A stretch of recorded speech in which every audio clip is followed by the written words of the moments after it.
기록이 되어 있는 대로 누가복음 5장입니다.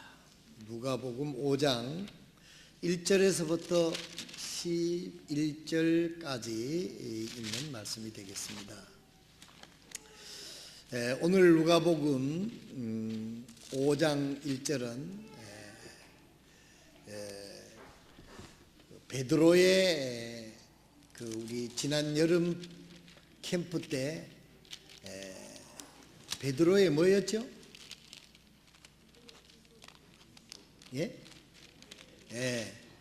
베드로의 에피소드라 이래가지고 우리 호수에다가 우리 석정민 형제가 수고해가지고 그물에다가 고기를 과자 같은 거를 고기로 상징해서 그물에다 넣어가지고 돌 골라가지고 넣어서 깔아앉히고 고무풍선을 부기처럼 띄워놓고 우리 학생들이 말씀을 읽고 우리 전도사님 말씀을 읽고 이 말씀을 읽고 그 다음 주에 보트를 저어가서 거기서 낚시를 해가지고 그물을 건져 올려서 거기 있는 고기를 잡듯이 그렇게 과자를 꺼내서 상품을 꺼내서 하는 그런 성경을 실제적으로 체험할 수 있도록 그렇게 가르친 적이 있습니다. 그리고 교회 성도들 대부분이 베드로가 예수님에게 배를 빌려드리고 또 고기를 잡으러 바다에 나갔던 그 사건을 여러분들이 잘 아시고 있습니다. 그래서 오늘은 우리가 익히 쉽게 잘 알 수 있는 말씀 안에서 그 말씀을 우리가 깊이 생각하면서 삶의 방향 감각을 잃었던 베드로가 예수님을 만남으로써 인생의 방향을 제대로 찾는 그런 사건이 누가복음 5장 1절에서부터 11절에 나오는 그런 사건입니다. 우리가 다 같이 우리가 하나님의 말씀을 우리가 정독해서 읽고 또 오늘 읽은 이 말씀을 읽는 중에 하나님께서 우리 각자에게 주시는 교훈이 있을 줄로 그렇게 믿습니다. 그리고 우리가 이 말씀을 우리 다 같이 표시할 거는 표시하면서 읽도록 그렇게 하겠습니다.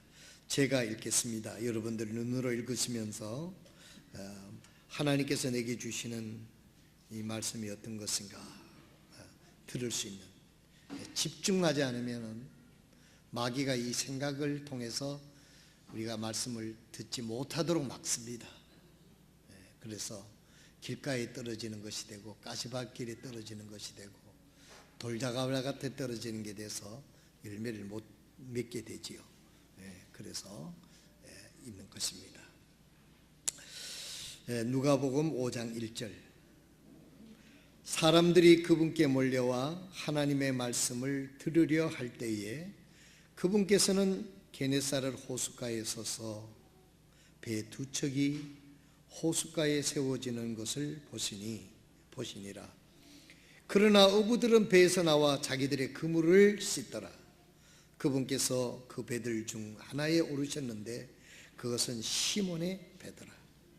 그분께서 그가 뭇에서 조금 나갈 것을 그에게 청하시고 앉으사 배에서 사람들을 가르치시더니 이제 말씀을 그치시고 시몬 베드로에게 이르시되 깊은 데로 가서 너희 그물을 내려 한번 끌어당기라 하시매 시몬이 응답하여 그분께 이르되 선생님이여 우리가 밤새도록 수고하였어도 아무것도 잡지 못하였으나 그러나 그럼에도 불구하고 선생님의 말씀에 따라 내가 그물을 내리리다 하고 그들이 이 일을 행하니 심히 많은 고기가 잡혀 그들의 그물이 찢어지니라.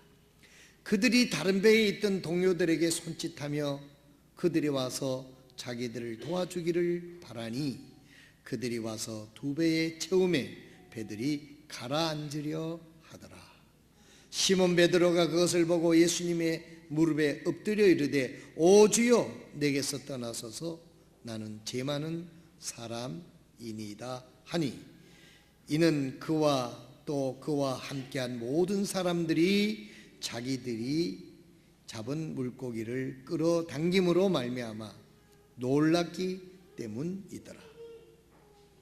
세베대의 아들들로서 시몬의 동료인 야고보와 요한도 놀랐더라.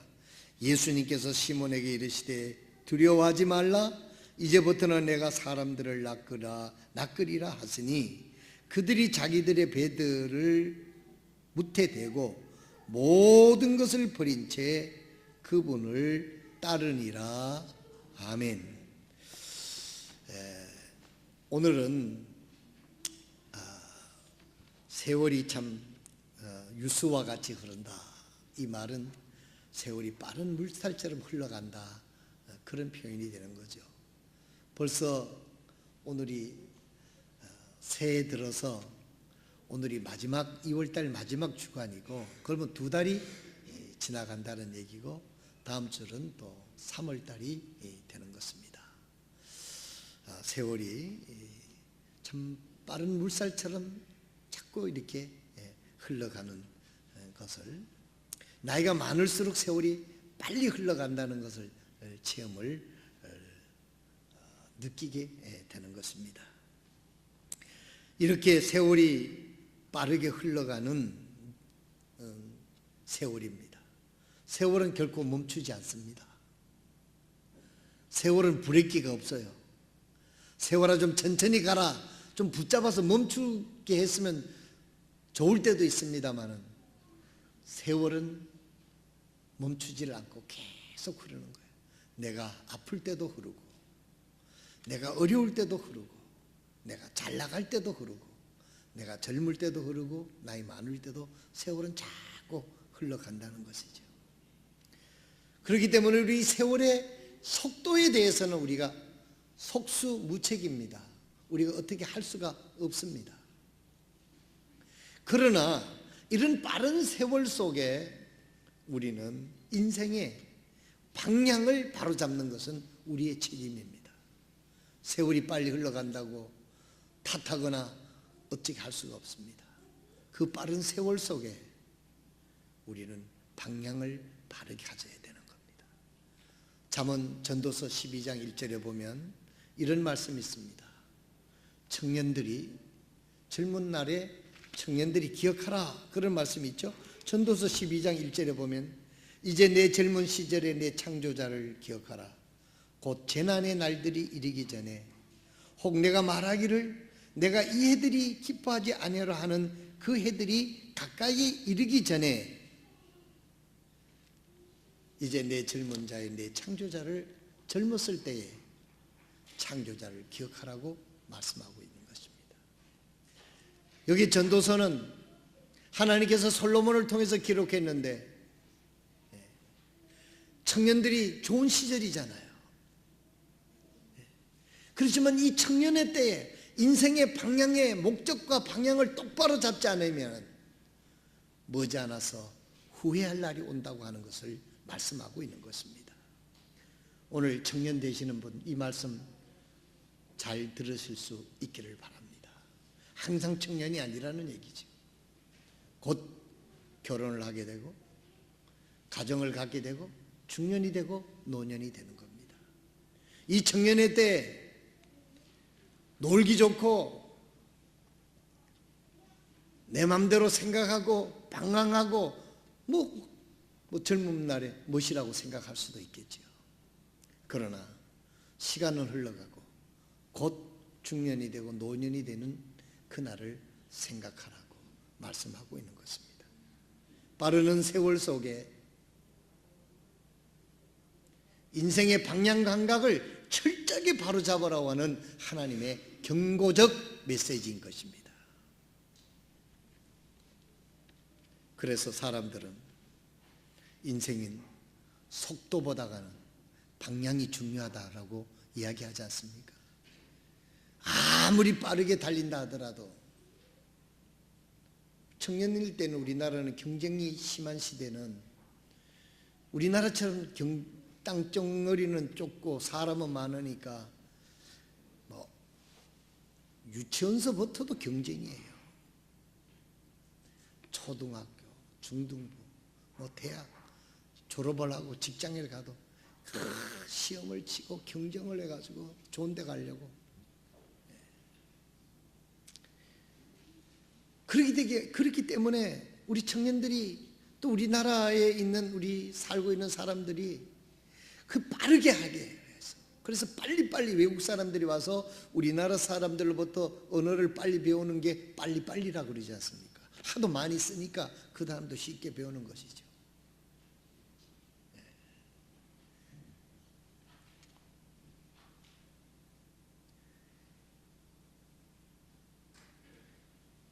빠른 것이 제일이다. 경쟁사회에서 빨리 해야 된다. 그러다 보니까 우리 청년들도 막 빨리 하는 데서 신경을 쓰는 그런 경우가 굉장히 많아요. 빨리 하는 거 중요한 것이죠.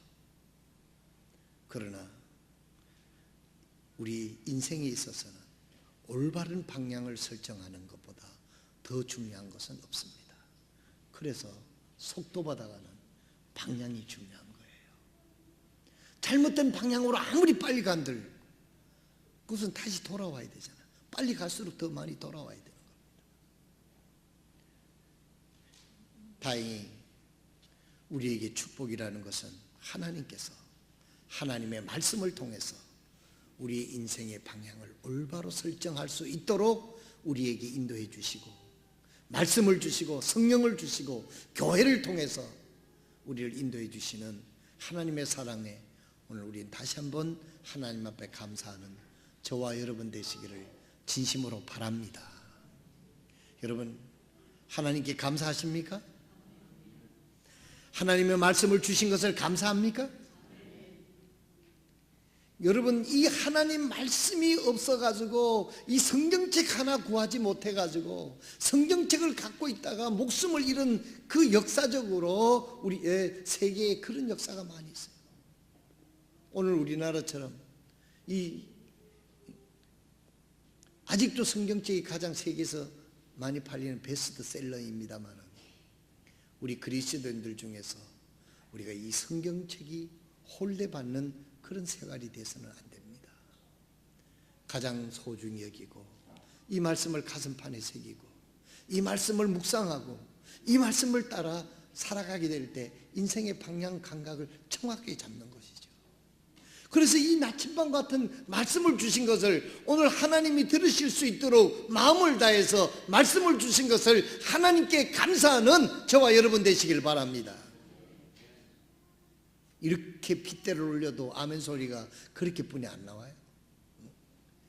여러분 하나님 말씀을 주신 것을 감사하시기 바랍니다. 여러분 우리를 이 땅에 홀로 두시지 아니하시고 성령 되시는 하나님이 우리의 마음속에 오셔서 세상 끝날까지 떠나지 않고 함께해 주시는 성령의 내주를 인하여 감사하시는 여러분 되시길 바랍니다. 여러분 홀로가 아니에요. 우리의 마음속에. 그래서 우리의 몸이 성전 아닙니까? 우리의 마음에 성령님이 와 계세요. 인격적인 우리 예수님께서 우리 마음에 오셔서 우리를 인도해 주시고 우리를 보호해 주시고 우리를 깨우쳐 주시고 우리를 하나님의 뜻대로 살 수 있도록 우리에게 마음속에 양심을 찌르고 역사하시는 성령님이 우리의 마음속에 와 계신 것을 감사하시기를 바랍니다. 이 성령님이 구원받았는데 성령의 찔림이 없다고 하면 그건 믿음이 타락한 것이죠. 믿음이 아스팔트처럼 굳어가지고 성령의 찔림을 인식하지 못하는 것이죠. 이럴 때는 가장 큰 것은 회개하고 하나님의 성령을 민감하게 받아들일 수 있는 심령으로 우리가 의지적으로 전환하는 자세가 중요합니다. 안 그러면 아스팔트를 깨려고 하면은요 햄마 가지고도 안 되잖아요. 우리 지나다니면서 도로 공사할 때 보면 하수관 묻을 때 보면 큰 포크레인이 가져와서 찍고 구멍 뚫고 긁어내고 할 때 얼마나 시끄럽고 요란하는 걸 아시지 않습니까? 여러분들 마음속에 믿음 없는 굳은 마음을 우리가 회개하고 성령님께서 조금만 역사해도 민감하게 반응할 수 있는 성령 충만한 성도들이 다 되시기를 주님의 이름으로 축원드립니다. 사랑하시는 성도 여러분, 인생은 그렇기 때문에 하나님께서 말씀을 주시고 성령을 주셔서 우리를 이 세상에 살아가게 될 때 올바른 방향 감각을 가지고 올바른 목표를 설정하고 그 길을 갈 수 있도록, 헛된 삶을 살지 않도록, 잘못된 길을 가지 않도록 하나님께서 우리들에게 말씀을 주시고 성령님을 우리 마음속에 허락해 주셨습니다. 그래서 우리가 예수 믿는 사람들이 말이죠, 얼마나 빨리 성공하느냐 뭐 이게 문제가 아니라 우리는 올바른 목표를 설정을 하고 믿음의 길을 걸어갈 수 있다고 하는 것이 크리스찬으로서 올바른 방향을 갖는 것이 얼마나 큰 축복인지 모릅니다. 세상 사람들은 잘못된 목표를 설정하고 잘못된 길을 가고 있지 않습니까? 그래서 예수님께서 늘 말씀하신 길입니다. 넓은 길은, 멸망으로 인도하는 넓은 길은 사람들이 많이 찾는다. 거기는 신경 쓰지 않아도 넓은 멸망의 길은 얼마든지 가기가 쉽다. 그러나 생명으로 인도하는 길은 좁다 그랬습니다. 찾는 사람이 적다 그랬습니다. 그러나 우리 예수님은 좁은 길로 가라고 얘기했습니다. 사랑하시는 성도 여러분, 오늘 우리는 예수를 믿고 구원받아서 천성을 향하여 가는 우리 그리스도인들이 마저도 너무 쉬운 길을 찾고 편한 길을 찾고 자기가 좋아하는 길을 찾는 그와 같은 그 마음을 올바른 방향을 통해서 생명으로 인도하는 길, 하나님을 기쁘시게 인도하는 길, 하나님의 말씀의 나침판을 통해서 올바로 인도하는 그 길을 찾는데 우리의 마음을 성령님에 의해서 순종시키고 다스리시는 그런 믿음이 돼야 될 줄로 믿습니다. 여러분, 우리 그리스도인들은 마음 가는 대로 사는 게 아닙니다. 형편되는 대로 사는 게 아닙니다. 목적을 향하여 살아가야 되는 것입니다. 그래서 죽은 고기는 물에 떠내려간다고 그랬고, 생명이 있는 고기는 아무리 작은 고기도 목적지를 향하여 세찬 물살을 거슬러 올라간다는 겁니다. 그래서 생명이 있는 자와 생명이 없는 자의 차이인 것입니다. 그분이 구원받았느냐 안 받았느냐 그분 우리는 알 수 없지만은 그분이 목적하고 사는 삶의 철학과 태도를 보면 짐작할 수 있는 게 아니겠습니까? 술 좋아하는 사람은 술 먹기 위해서 돈 벌고 술 먹기 위해서 살겠죠. 그러나 예수를 통하여 구원받은 우리 크리스찬들은 그 예수의 생명 감사하면서 그 생명을 주신 주님을 말씀에 따라 살아가는 것이 예수의 생명을 가진 그리스도인들의 삶의 태도인 것입니다. 오늘 이렇게 우리가 인생의 방향을 제대로 찾아가려고 하면 우리가 구체적으로 해야 될 세 가지 것만 간단하게 말씀을 드리도록 하겠습니다. 첫 번째로, 인생의 방향을 올바로 찾으려고 하면 첫째로는 설교를 듣는 자세가 발라야 됩니다.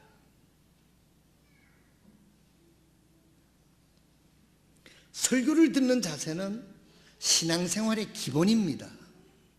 믿지 않는 사람들이 아주 즐겨 쓰는 말이 있다고 하면 무슨 얘기? 야, 너 나한테 설교하지 마. 그렇게 얘기하잖아요.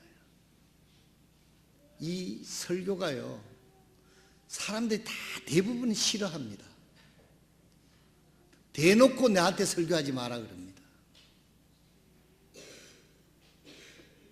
그러나 우리가 인생에 하나님이 정하시고 하나님이 인도하시는 올바른 방향을 들으려고 하면 설교를 듣는 자세가 중요합니다. 왜 그렇습니까? 믿음은 듣는 데서 나오기 때문에 그렇습니다. 여러분, 로마서 10장 17절에 있는 말씀 여러분이 잘 아시죠? 그런즉 이와 같이 믿음은 들음에서 오며 들음은 하나님의 말씀에서 오느니라 그랬습니다. 믿음은 하나님의 말씀을 듣는 데서 우리 마음속에 우리 영혼 깊숙한 우리의 영혼을 살찌우게 하고 우리의 정신세계와 육체를 다스리시는 파워가 이 믿음을 통해서 오는데, 믿음은 하나님께서 말씀을 들을 때 우리에게 주시는 것입니다. 이 믿음은 귀중한 겁니다. 그래서 성경은 이 믿음의 위력을 겨자씨로 표현을 하고 시중에 작은 겨자씨로 표현하고, 이 겨자씨만한 믿음이 진정한 믿음이 있다고 하면 산을 들어서 바다에 던지오라 해도 그대로 될 수 있는 능력이라고 말씀하고 있는 것입니다. 우리의 인생의 방향을 제대로 잡으려고 하면, 하나님에 의해서 올바른 인생의 방향을 잡으려고 하면 설교를 듣는 자세가 바르게 돼야 되는 것입니다. 설교를 듣는데 가장 중요한 자세는 하나님의 말씀으로 듣는 것입니다. 하나님의 말씀으로 듣는 것입니다. 사도 바울이 데살로니가 교회에서 이야기할 때 이렇게 얘기했습니다. 우리가 하나님께 끊임없이 감사함은 너희가 우리에게 들은 바 하나님의 말씀을 받을 때에 사람의 말로 받지 아니하고 하나님의 말씀으로 받음이니 진실로 그도하노라. 데살로니가의 그 어려운 가운데에 그들이 구원받고 데살로니가 교회를 세울 수 있는 것은 바울이 하나님의 말씀을 전했을 때, 하나님의 말씀을 받을 때 사람의 말로 받지 않고 하나님의 말씀으로 받았다는 것입니다. 그렇기 때문에 설교는 강의가 아닙니다. 설교는 그 삶의 현장에서 그 시간에 하나님의 말씀을 통해서, 하나님이 세운 사람을 통해서 하나님의 생생한 메시지가 하나님을 사랑하는 사람들 심령 속에 전해지는 가장 신성하고 귀중한 것이 하나님의 말씀을 듣는 설교인 거예요. 그래서 설교를 들을 때 사람의 말로 들으면 안 됩니다. 사람이 말하는 거야 뭐 들을 수도 있고 안 들을 수도 있는 거지. 그래서 우리는 오늘날 우리 성서침례교회 성도들은 그래도 하나님 말씀을 잘 듣는 편입니다만은, 그래도 우리도 돌다리도 두들겨가며 건너라고 우리는 다시 복습해야 됩니다. 사람의 말로 듣지 않고 이 시간 하나님께서 하나님의 말씀을 통해서 하나님이 세운 사람에 의해서 우리에게 전해지고 성령으로 나를 감동시키고 말씀하고 있다 라고 하는 그 신성한 메시지를 들을 수 있는 자세 속에 하나님은 그 삶을 인도하는 방향을 제시하는 줄로 믿으시기를 바랍니다. 이 자세가 바뀌어지면요 설교가 들리는 거예요. 대개 와서 교회당에 앉아있지만은 설교를 듣는 사람이 그렇게 많지 않다는 거예요. 그냥 앉아서 졸고 있거나 앉아서 딴 생각하고 있거나 빨리 들어가서 오후에 올라가서 점심이 오늘 뭘까 그런 거나 생각하고 있다고 하면 설교가 잘못된 거죠. 여러분들을 뭐 폄하해서 말씀드리는 거 아닙니다. 설교를 들으면 인생의 방향이 설정이 되고 우리의 삶이 하나님에 의해서 달라지는 게 뻔한데, 달라지고 않는다고 하는 것은 메시지를 안 듣는다는 얘기죠. 하나님 말씀을 안 들었기 때문에 사람이 사람을 변화시킬 수 없습니다. 여러분들이 뭐 자식을 잔소리로 해서 가르쳐서 사람 변화시킨다고 할 것 같으면은 이 세상에 나쁜 자식이 어디에 있겠어요?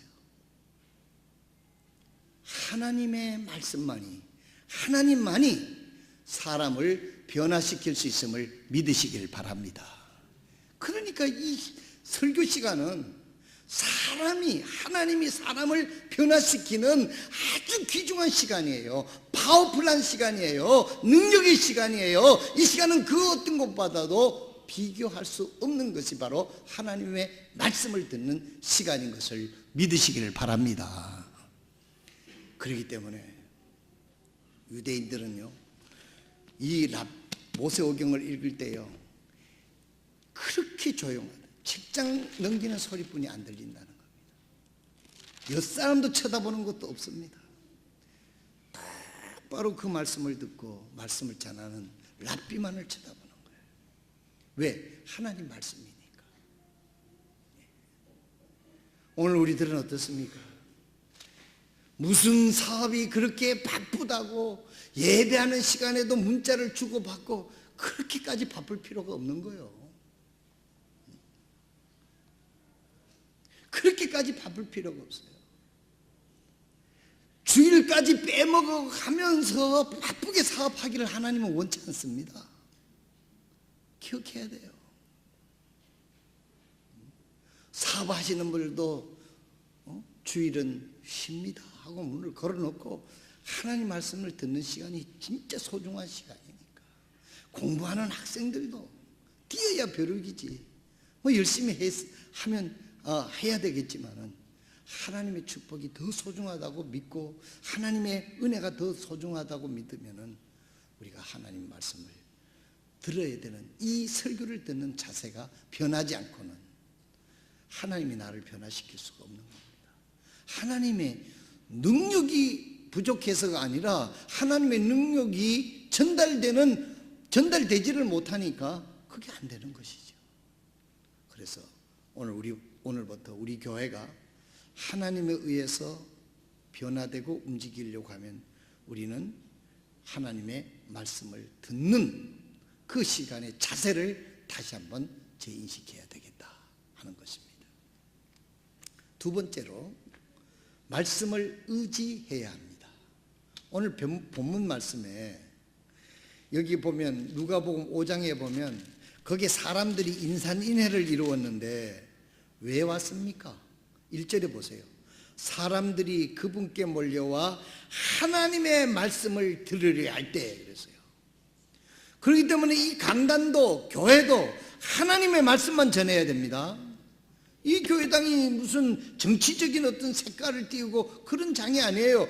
하나님의 말씀을 전해야 되는 거예요. 그래서 바울 사도는 디모데에게 엄히 말하노니 너는 디모데에게 말씀을 전파하라. 때를 얻든지 못 얻든지 말씀을 전파하라고 그랬던 거예요. 오늘 누가복음 5장에도 보니까 사람들이 많이 몰려왔는데 하나님의 말씀을 들으러 왔다 그랬습니다. 우리는 하나님의 말씀을 듣고 의지해야 됩니다. 설교는 말씀을 듣는 것이라고 하면 그 말씀을 듣고 두 번째는 그 말씀을 의지해야 됩니다.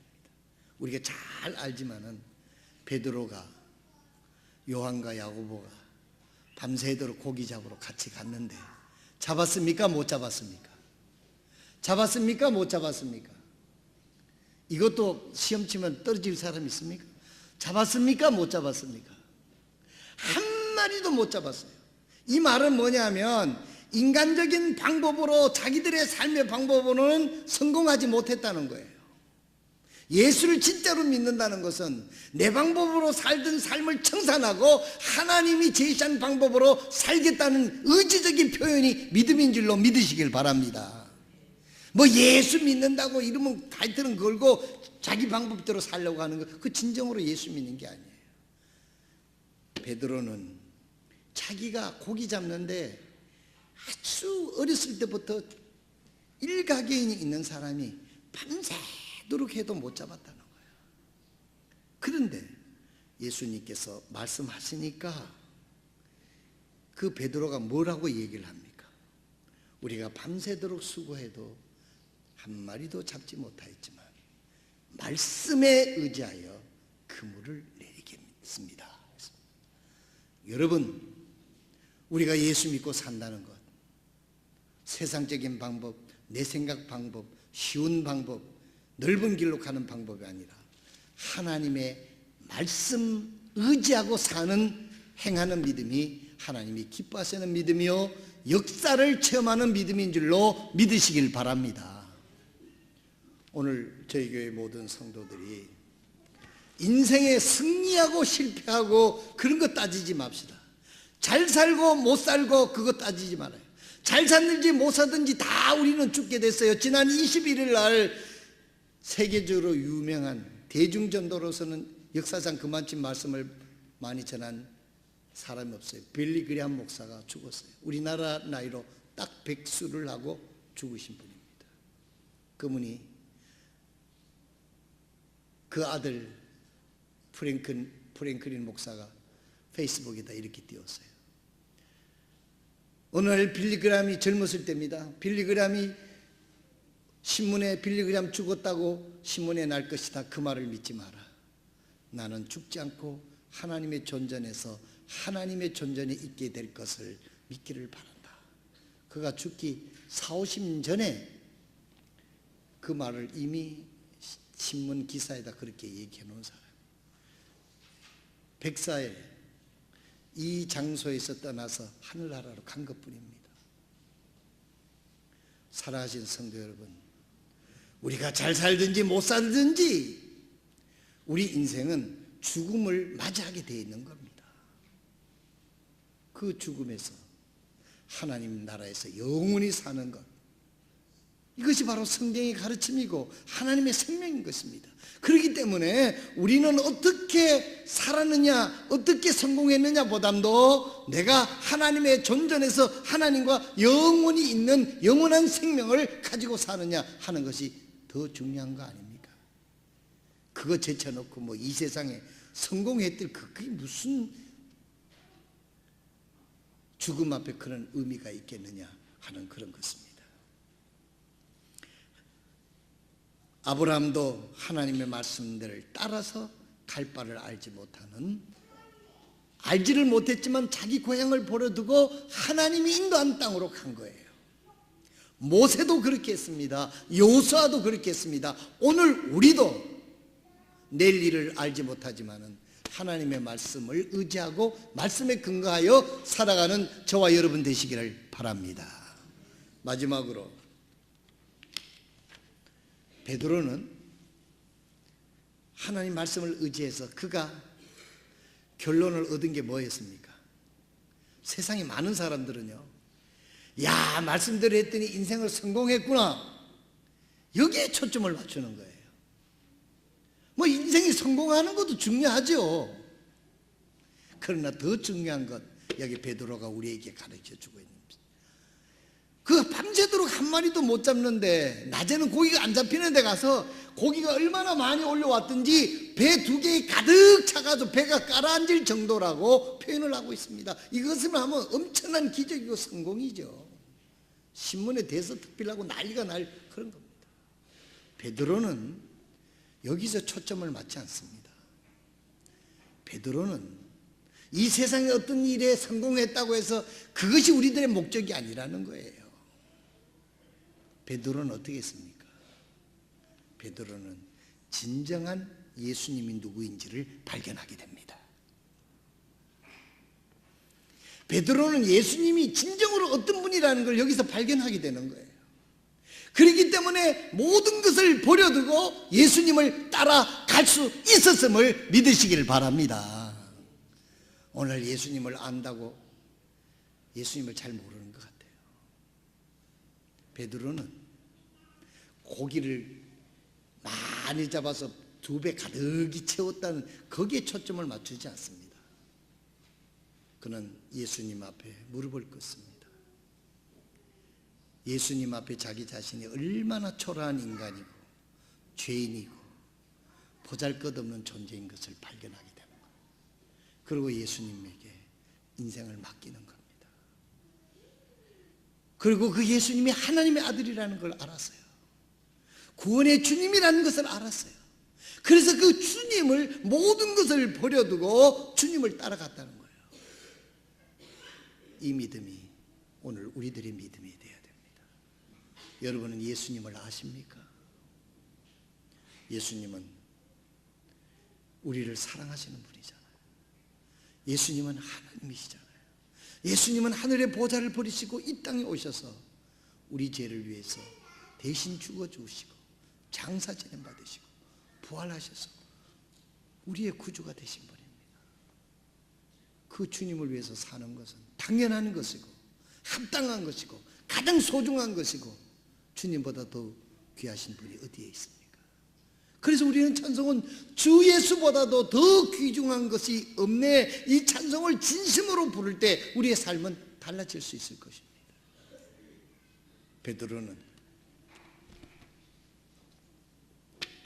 인생의 주님을, 진정한 예수님을 만났고 예수님이 누구인가를, 그전에도 예수님은 몰랐겠어요? 소문으로 들어갔고 안드레에 의해서도 따라다녔고, 그렇지만 이때에 진정한 예수님을 바라보게 됩니다. 알게 됩니다. 그리고 주님 앞에 자기 자신이 온전히 거꾸러지게 되고 순복하게 되고, 주님이 하나님인 것을 알고 주님이 무슨 말을 해도 그 말씀을 믿고 따를 각오로 모든 것을 버려두고 주님을 따랐던 것입니다. 오늘 우리가 이런 믿음을 살 때 하나님이 기뻐하시는, 하나님이 받으시는 삶이 될 줄로 믿습니다. 우리 베드로는 인생의 방향을 제대로 들을 수 있었던 것은 하나님의 말씀을 들었기 때문입니다. 말씀을 의지했기 때문입니다. 그래서 하나님은 진정한 예수님이 그에게 보여줬고, 그런 주님을 진정으로 알게 됐던 것입니다. 저희 교회 모든 성도들은 설교를 통해서든 말씀을 순종해서든 예수님을 진심으로 알아가는 저와 여러분 되시기를 주님의 이름으로 축원드립니다. 기도하겠습니다. 이 시간 모두